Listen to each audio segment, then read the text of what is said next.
Heroin जो है वो एक ओपियाइड सब्सटेंस है जो कि मॉर्फिन की आप एक शक्ल कह लें कि मॉर्फिन से ये डिराइव किया जाता है। और मॉर्फिन जो है ये एक पॉपी प्लांट के ऊपर एक फली लगती है जिसके अंदर से इसको निकाला जाता है। ये एक नेचुरल सब्सटेंस है। हम तमाम इंसानों के जिस्म में कुदरत की तरफ से ओपियाइड्स की कुछ मिकदार हमारे बॉडीज़ के अंदर मौजूद होती है। अगर आप अपने हाथ को पिंच करें, चुटकी काटें, तो थोड़ी देर के बाद आपको वो तकलीफ़ जो है वो आपकी रफ़ा हो जाती है, क्योंकि आपका ब्रेन सिग्नल ये देता है बॉडी को कि इस जगह पे ये तकलीफ़ मौजूद है। सो ओपियाइड्स जो नेचुरल हमारे बॉडी में पाए जाते हैं ये वहाँ जाते हैं और पेन को रिलीफ देते हैं। यही जो सब्सटेंस है ये जब आप जिस्म से बाहर की बात हम करते हैं तो ये पॉपी प्लांट से डिराइव किया जाता है। जैसे मैंने बताया कि फली के अंदर से उसको निकाला जाता है और ये एक नेचुरल वे में सब्सटेंस जो है वो लिया जाता है। उसके बाद इसके अंदर काफ़ी कुछ चीज़ों को मिक्स करके इसको ज़्यादा इनरिच किया जाता है या इसका जो असर है उसको ज़्यादा बढ़ाने के लिए मुख्तलिफ और सोर्सेज जो हैं वो इस्तेमाल किए जाते हैं। यूजुअली ये वाइट पाउडर की शक्ल में होता है या ब्राउन पाउडर की शक्ल में होता है, लोग इसे ब्राउन शुगर भी बोलते हैं, या फिर ये एक स्टिकी मादा सा होता है जिसको ब्लैक टार हेरोइन का नाम भी दिया जाता है। मुख्तलिफ इलाकों में बसने वाले लोग जो हैं और मुख्तलिफ मुल्कों में बसने वाले लोग इसको मुख्तलिफ नामों से बुलाते हैं। मैं अगर ख़ास तौर पे पाकिस्तान की बात करूं तो पाकिस्तान में इसको हेरोइन भी कहा जाता है, और अगर मैं अपनी यंग जनरेशन की बात करूं तो वो इसको हैरी के नाम से बुलाते हैं। अच्छा, which looks so modern and which looks so cool also. अच्छा, जब हम हेरोइन की बात करते हैं तो ये ख़ास तौर पे साउथ वेस्ट और साउथ ईस्ट एशिया के अंदर, मेक्सिको के अंदर और कोलंबिया के अंदर पॉपी प्लांट की काफ़ी ज़्यादा काश्त की जाती है, और ये लोग खेतों के अंदर इसको उगाते हैं और वहाँ से फिर ये आगे जो है भेजा जाता है हेरोइन को बनाने के मकासद के लिए। सही। अच्छा, जब मैं पाकिस्तान की बात करती हूँ तो इसमें खैबर पख्तूनख्वा एक सूबा जो है वो सबसे ज़्यादा मुतासिर नज़र आता है। हेरोइन जो है वो एक ओपियाइड सब्सटेंस है जो कि मॉर्फिन की आप एक शक्ल कह लें कि मॉर्फिन से ये डिराइव किया जाता है। और मॉर्फिन जो है ये एक पॉपी प्लांट के ऊपर एक फली लगती है जिसके अंदर से इसको निकाला जाता है। ये एक नेचुरल सब्सटेंस है। हम तमाम इंसानों के जिस्म में कुदरत की तरफ से ओपियाइड्स की कुछ मिकदार हमारे बॉडीज़ के अंदर मौजूद होती है। अगर आप अपने हाथ को पिंच करें, चुटकी काटें, तो थोड़ी देर के बाद आपको वो तकलीफ़ जो है वो आपकी रफ़ा हो जाती है, क्योंकि आपका ब्रेन सिग्नल ये देता है बॉडी को कि इस जगह पे ये तकलीफ़ मौजूद है। सो ओपियाइड्स जो नेचुरल हमारे बॉडी में पाए जाते हैं ये वहाँ जाते हैं और पेन को रिलीफ देते हैं। यही जो सब्सटेंस है ये जब आप जिस्म से बाहर की बात हम करते हैं तो ये पॉपी प्लांट से डिराइव किया जाता है। जैसे मैंने बताया कि फली के अंदर से उसको निकाला जाता है और ये एक नेचुरल वे में सब्सटेंस जो है वो लिया जाता है। उसके बाद इसके अंदर काफ़ी कुछ चीज़ों को मिक्स करके इसको ज़्यादा इनरिच किया जाता है या इसका जो असर है उसको ज़्यादा बढ़ाने के लिए मुख्तलिफ और सोर्सेज जो हैं वो इस्तेमाल किए जाते हैं। यूजुअली ये वाइट पाउडर की शक्ल में होता है या ब्राउन पाउडर की शक्ल में होता है, लोग इसे ब्राउन शुगर भी बोलते हैं, या फिर ये एक स्टिकी मादा सा होता है जिसको ब्लैक टार हेरोइन का नाम भी दिया जाता है। मुख्तलिफ इलाकों में बसने वाले लोग जो हैं और मुख्तलिफ मुल्कों में बसने वाले लोग इसको मुख्तलिफ नामों से बुलाते हैं। मैं अगर ख़ास तौर पे पाकिस्तान की बात करूं तो पाकिस्तान में इसको हेरोइन भी कहा जाता है, और अगर मैं अपनी यंग जनरेशन की बात करूं तो वो इसको हैरी के नाम से बुलाते हैं। अच्छा, which looks so modern and which looks so cool also. अच्छा, जब हम हेरोइन की बात करते हैं तो ये ख़ास तौर पे साउथ वेस्ट और साउथ ईस्ट एशिया के अंदर, मेक्सिको के अंदर और कोलंबिया के अंदर पॉपी प्लांट की काफ़ी ज़्यादा काश्त की जाती है, और ये लोग खेतों के अंदर इसको उगाते हैं और वहाँ से फिर ये आगे जो है भेजा जाता है हेरोइन को बनाने के मकासद के लिए। सही। अच्छा, जब मैं पाकिस्तान की बात करती हूँ तो इसमें खैबर पख्तूनख्वा एक सूबा जो है वो सबसे ज़्यादा मुतासिर नज़र आता है, और खैबर पख्तूनख्वा में रहने वाले तकरीबन 11% लोग जो हैं वो दीगर नशों के साथ प्राइमरीली हेरोइन का बहुत ज़्यादा इस्तेमाल करते हैं। 11% एक काफ़ी बड़ी परसेंटेज है। और इसके अलावा पाकिस्तान की अगर मैं बात करूँ तो दुनिया के तमाम ममालिक में से पाकिस्तान पर कैपिटा हेरोइन इस्तेमाल करने वाले ममालिक के अंदर टॉप की पोजीशन संभाले हुए है। यानी पाकिस्तान के अंदर हेरोइन एडिक्शन जो है ये दुनिया के तमाम ममालिक से सबसे ज़्यादा है। पाकिस्तान में तकरीबन हर साल जो लोग हैं वो 44 टन हेरोइन जो है वो इस्तेमाल करते हैं। और अगर मैं इंटरनेशनली बात करूं तो 110 टन हेरोइन जो है वो पाकिस्तान के थ्रू दुनिया के मुख्तलिफ ममालिक तक भेजी जाती है इंटरनेशनली, जहां पे लोग फिर इसको इस्तेमाल करते हैं। लेकिन सिर्फ पाकिस्तान में हर साल 44 टन के करीब लोग हेरोइन को इस्तेमाल करते हैं, जिसको ये स्निफ करते हैं, सिगरेट में डाल के इसको इस्तेमाल किया जाता है या स्नॉट किया जाता है या फिर इसके इंजेक्शंस भी लगाए जाते हैं। पाकिस्तान में तकरीबन जो ड्रग एडिक्ट्स हैं वो 6.7 मिलियन के करीब हैं। ये मैं 2013 के अदादो शुमार आपके साथ डिस्कस कर रही हूँ, जो कि UNODC की रिपोर्ट के मुताबिक हैं। और अगर हम अंदाज़ा करें तो इसमें कुछ मिलियंस का आप और इजाफा कर लीजिए। और जब मैं हेरोइन एडिक्शन की बात करती हूँ तो हेरोइन के अंदर खालिस्तान तकरीबन 5 लाख लोग जो हैं वो इंजेक्शंस लगाते हैं। और इन 5 लाख लोगों के अंदर जो इंजेक्शंस लगाते हैं तकरीबन 43% लोगों के अंदर HIV पॉजिटिव है। और इसके अलावा हेपेटाइटिस C है जो कि नीडल शेयरिंग की वजह से आता है। और तकरीबन जितने भी लोग इंजेक्शन इस्तेमाल करते हैं 70% जो कि काफ़ी बड़ी परसेंटेज है वो नीडल को शेयर भी करते हैं। ये UNODC की रिपोर्ट के अंदर तमाम अदादो शुमार हैं, जो भी लोग इंटरेस्ट रखते हैं वो जाकर ऑनलाइन इसको पढ़ सकते हैं। सो ये हीरोइन के हैं। जब भी कोई हीरोइन फर्स्ट टाइम इस्तेमाल करेगा तो फौरी तौर पे उसका जो जिस्म है वो गर्म होने लगता है। और इसके अलावा डिजीनेस सी होती है, गनुदगी सी तारी होती है। इसको टेक्निकली हम नोडिंग कहते हैं कि सोने और जागने के बीच की कोई कैफियत के अंदर वो आता है। बाज़-औक़ात नाज़िया भी फील होता है या वॉमिटिंग करने की तरफ जाता है। इससे स्लीप भी स्लाइटली मुतासर उसकी होती है। सो ये कैफियत हैं जो कि शॉर्ट टर्म इफेक्ट हम कह सकते हैं। मुंह खुश्क होने लगता है फौरी इस्तेमाल के बाद। सो बाज़-औक़ात ठंडे पसीने आने लगते हैं आपको थोड़ी देर इस्तेमाल के बाद। सो ये शॉर्ट टर्म इफेक्ट हैं जो कि हमें उन पेशेंट्स के अंदर नज़र आते हैं अलॉन्ग विद सम प्लेयर या पेन के अंदर कोई कमी वाक़या होती है। जब हम लॉन्ग टर्म इफेक्ट्स की बात करते हैं तो वो काफ़ी डेंजरस किस्म के लॉन्ग टर्म इफेक्ट हैं।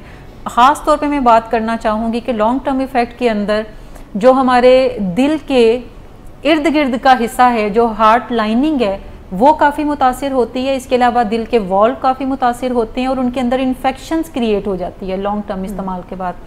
जो लोग इंजेक्शन यूज़ करते हैं, इंजेक्शंस जो हैं उनके जिस्म के ऊपर, टांगों के ऊपर, बाजुओं के ऊपर, जहाँ जहाँ इंजेक्शन वो इस्तेमाल करेंगे, चूँकि वो वेन्स के अंदर इस्तेमाल कर रहे होते हैं, इंट्रावेनस कर रहे होते हैं, तो वेन जो हैं या शरियानें हमारी जिस्म के अंदर वो पतली होनी शुरू हो जाती हैं और फिर वो मिलती भी नहीं है। यानी वो अगर आपको किसी तकलीफ़ की वजह से कोई इंट्रावेनस इंजेक्शन लेने की ज़रूरत है तो बाज़-औक़ात ढूंढने से भी जो वेन है वो नज़र नहीं आती और डॉक्टर जो हैं वो माथे के अंदर ट्रेस कर रहे होते हैं या किसी ऐसे जगह को ट्रेस कर रहे होते हैं जहाँ पे इंजेक्शन नहीं लगा।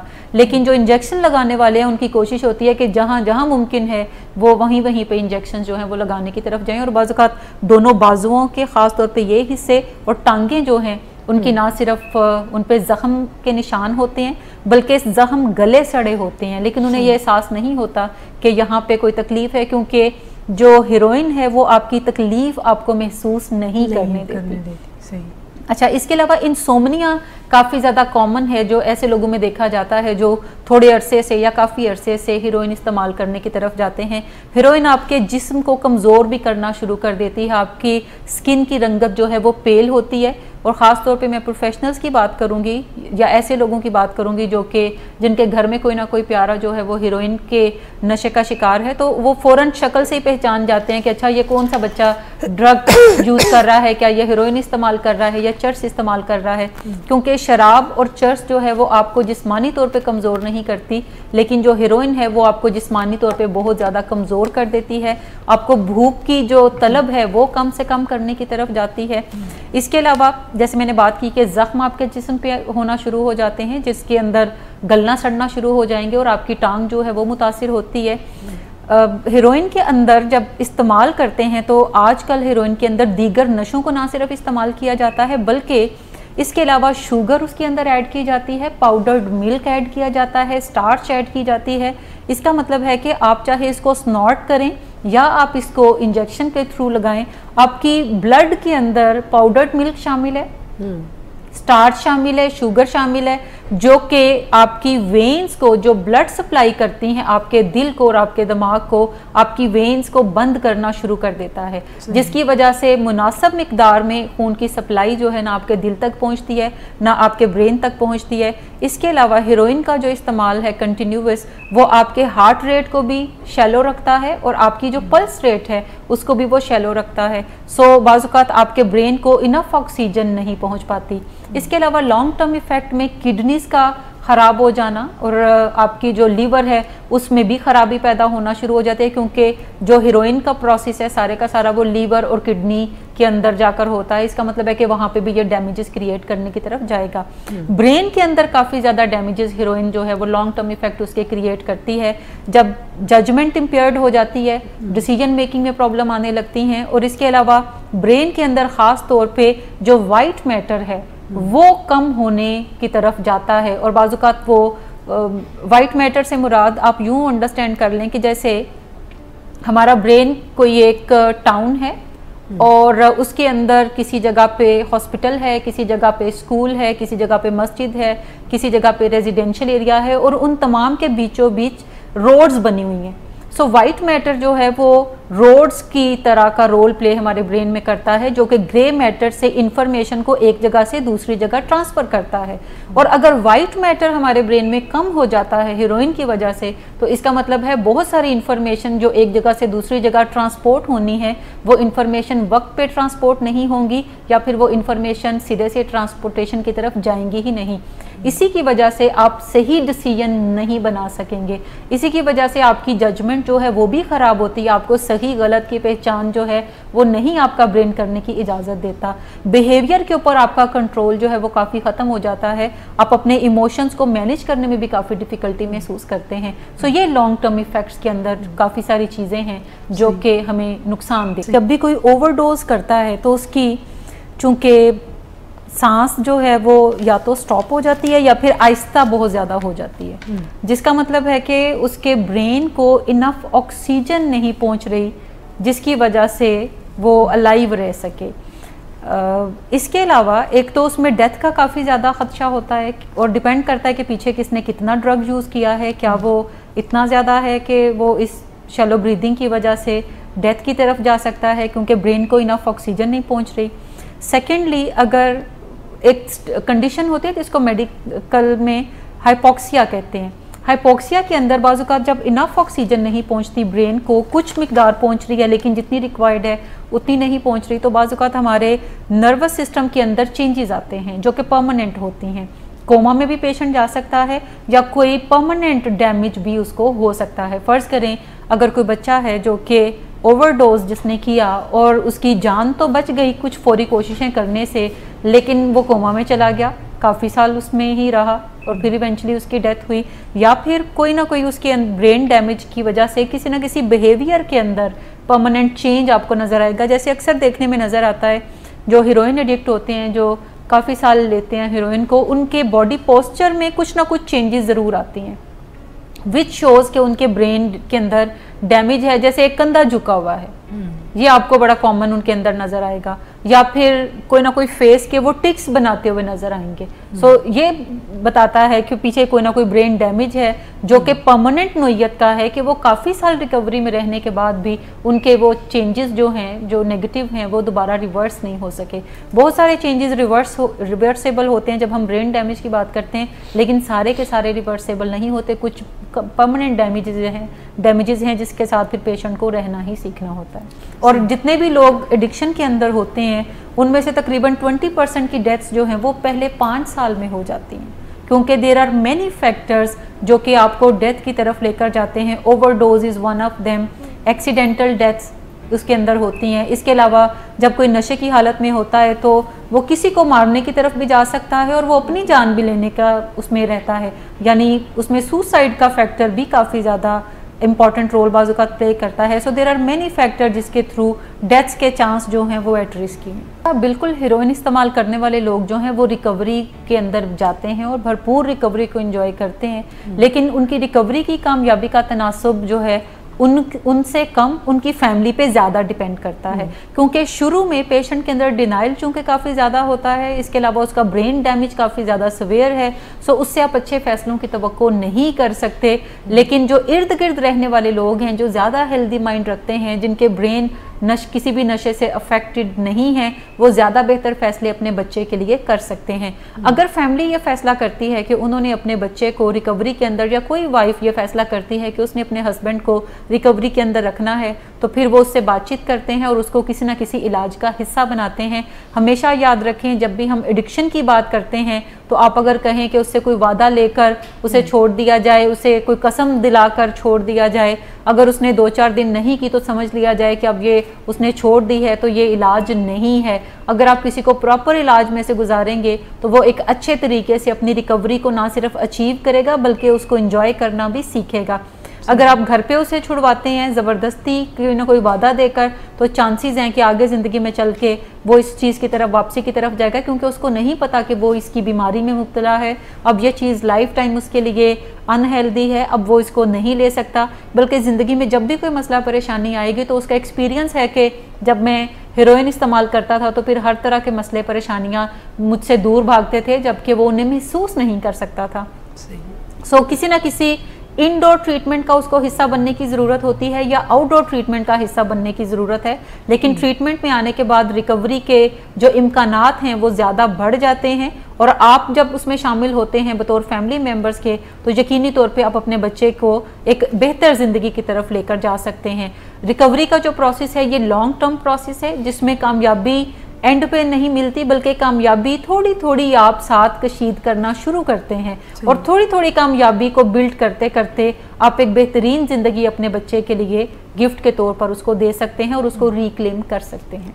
हेरोइन एडिक्शन किसी भी क्रॉनिक बीमारी की तरह है, जिसमें आपका वास्ता अपने डॉक्टर के साथ रहता है काफ़ी अरसे तक, और फिर भी शुरू में थेराप्यूटिक वास्ता ये है, ताल्लुकदारी है, लेकिन जब आप तकरीबन 2 साल के अरसे में अपनी रिकवरी को एंजॉय करना स्टार्ट कर देते हैं, तो उसके बाद भी जब ज़रूरत पड़े तो आपका अपने मौलिज के साथ राब्ता या वास्ता आपको रखने की ज़रूरत होती है, ताकि क्रॉनिक बीमारी के बारे में आप ये नहीं कह सकते कि बस 6 माह का इलाज होगा, 2 माह का इलाज होगा, 90 दिन का इलाज होगा, बल्कि ये एक मुसलसल राब्ता रखने की ज़रूरत पड़ती है आपको उस कम्युनिटी के साथ जो कि रिकवरी में है, या उन लोगों के साथ जो कि रिकवरी का इलाज करते हैं या रिकवरी के बारे में एजुकेशन देते हैं। सो किसी न किसी सूरत अगर आप अपने मौलिजीन के साथ राब्ते में रहते हैं तो आपको एक अच्छा रीइंफोर्समेंट मिलता रहता है, इंकरेजमेंट मिलती रहती है, इंडोर्समेंट मिलती रहती है कि हाँ आपको और ज़िंदगी में आगे बढ़ने की ज़रूरत है। और फिर जैसे जैसे आप आगे निकलते हैं तो ये हीरोइन माजी का हिस्सा बन जाती है और आप अपने रिश्तों के साथ अपनी ज़िंदगी को भरपूर तरीके से